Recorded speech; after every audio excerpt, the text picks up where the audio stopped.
ආනයනික ශිබෝරි ප්ලෑෂ් පැළ 10ක් තියෙනවා. ඒ පැළ 10ට ඔන්න මල් එක්ක පැළයකුත් මේකට ඉන්ක්ලූඩ් වෙනවා. ඉතින් මේ තියෙන්නේ හරිම ලස්සනයි මල් යන පැළේ. පැහැදිලි නේද?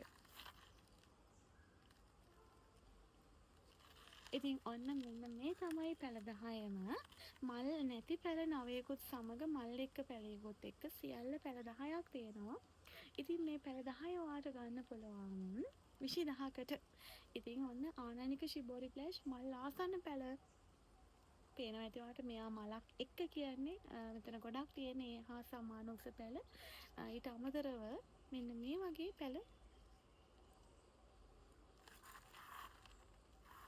පැහැදිලි නේද පැළ? මේ තියෙන්නේ පැළ ටික. මේ තියෙන්නේ පැළ ටික. මේ තමයි ඔයාලට ලබා දෙන පැළ ටික.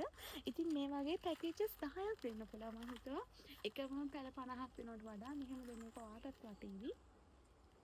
එකවරම ලොකු බජට් එකකට යන්න අමාරු ඔයාට වටින නිසා ඔන්න මම මේ ටික අරන් ආවේ.